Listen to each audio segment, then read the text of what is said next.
I'm Pete Vermilyea for Litchfield.bz and hiddeninplainsightblog.com, and today we're going to talk about Litchfield in the Civil War. Behind me you can see the Union Savings Bank and the old Litchfield Jail. Between the jail and the Union Savings Bank, today the Union Savings Bank, then the First National Bank of Litchfield, was the telegraph office, and it stood right in that annex of the bank that connects the two buildings today. And that was the social media center in 1860 for Litchfield. That's where people came to get their news. Litchfield was a town of 3,200 people, and we can imagine a scene of many people turning out here for the big news events of the day to get that news. And in November of 1860, the news that they wanted was about the election. This is the election of Abraham Lincoln, and Litchfield rejoiced at the election. There was a group called Litchfield Awake, and these were young men who paraded through towns with torches to celebrate the election of Lincoln. This would have also been the scene where people gathered in December of 1860 when they heard the news about the secession of Fort Sumter. The news of the Confederate firing on Fort Sumter meant war, and the people of Litchfield turned out in great support for that war. And one of the first things that the town did was erect a 120-foot high flagpole on the site of the current flagpole on the green. This was an enormous flagpole, and from the top of it flew a 20 by 20-foot flag. This was a sign of union and a sign of support for the war. So the county held a meeting here in the Litchfield County Courthouse in July 1862 where they promised to raise an entire regiment, 1,000 men, just from the county. This was an enormous undertaking, and they took two steps to make sure that this could happen. One was they convinced the very popular sheriff of Litchfield County, Leverett Wessels, to be the colonel of the regiment. And the other thing they decided was that each town would offer a bounty of $100 for every man that enlisted in the regiment. A recruiting tent was pitched on the Litchfield Green, and men in July started to trickle in, and a large number of men began to come in August, so that by the middle of that month they had raised the full complement of 1,000 men that would form the 19th Connecticut Infantry. Here on the Litchfield Green, a recruiting tent was set up, and men began to trickle in late July, and large numbers of men turned out in August 1862 to join this regiment, the 19th Connecticut Volunteer Infantry. By the middle of August, they had raised over 1,000 men for the unit, and they prepared to get ready for war.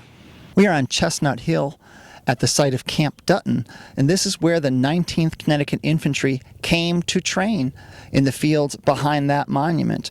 The camp was named for Henry Dutton, who practiced law in Litchfield from 1860 to 1861 when he joined the Union Army, and he was killed at the Battle of Cedar Mountain in early August 1862. One veteran of the regiment said that of the 19th Connecticut, in order to raise it, Litchfield County had given up the flower of her youth, the pride and hope of hundreds of her families. The fields behind this monument would have been lined with tents as men learned to pitch tents, to load and fire their weapons, and of course to march as a unit. One veteran of the regiment remembered, "Camp Dutton was a beautiful spot, but no place for a regiment to learn its hard and ugly trade. Fond mothers and aunts raked the position with a galling and incessant fire of doughnuts, apples, butter, pies, cheese, honey, and other dainties not conducive to the suppression of the rebellion." From here, the men marched into Litchfield on September 10th, where they received their regimental flag. They officially joined the United States Army on September 11th, 1862, and on September 15th, they gave 3 cheers for old Camp Dutton, marched down to the East Litchfield Station, and boarded a train of 23 cars for New York and the war. We're in the West Cemetery, and the 19th Connecticut Infantry marched off to war, went to Washington, D.C., and they stayed there. They had their name changed. They became the 2nd Connecticut Heavy Artillery, and they remained in the fortifications of Washington until the spring of 1864. The spring of 1864, Ulysses S. Grant came to command of the Union Army and began to wage a war of attrition against Robert E. Lee's Confederate Army. And this new campaign would bring enormous tragedy to the town of Litchfield. No family suffered a greater tragedy than the Wadhams family. They lived over in the area of Harris Plains. This would be where Litchfield Ford is today. The Wadhams family sent 3 sons off to war: Henry, Edward, and Luman. And the 3 sons were killed in 3 separate battles within 15 days of each other. No day was worse in Litchfield County than June 1st, 1864. This was the first great battle of the 2nd Connecticut Heavy Artillery at Cold Harbor, Virginia. Their colonel volunteered them to be in the front line, and they were thrown against heavily entrenched Confederates. And the 2nd Connecticut, in about 20 to 30 minutes of fighting, lost 300 casualties. Of those 300 casualties, there were 14 men from Litchfield who were killed. Here in the West Cemetery, the town of Litchfield purchased a plot for Civil War veterans who could not afford a burial place in town. And this section, you can see on that monument mustered out, this veterans section became a place where some of those men were buried, but really became a location for effigy graves. These graves that we are looking at, in most cases, do not have bodies buried there. These are soldiers who went off to war and became unidentified victims of the war. Their bodies were no longer recognizable, or lost, or died in prisons. In Victorian America, the idea of a good death was very important.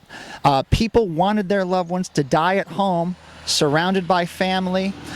They strongly believed that last words had enormous religious power. And so the notion of men dying on faraway fields in Virginia, unrecognized, without friends or relatives around them, was very disturbing to Americans at that time period. And this notion of the effigy grave provided some comfort, at least gave a marker where families could go to remember their fallen loved ones. Lincoln, in the Gettysburg Address, promised that the men who died in the Civil War would not have died in vain. And Litchfield has a long history of remembering its Civil War veterans, most notably through the beautiful marble monument that stands on the Litchfield Green. It was put here in 1874. It's a very unique, very artistic Civil War monument. It has across the top the names of the battles that Litchfield men fought in. It has the Greek cross, which is the symbol of the 6th Corps. Most Litchfield men served in the 6th Corps. And it has the names of Litchfield men who were killed during the war.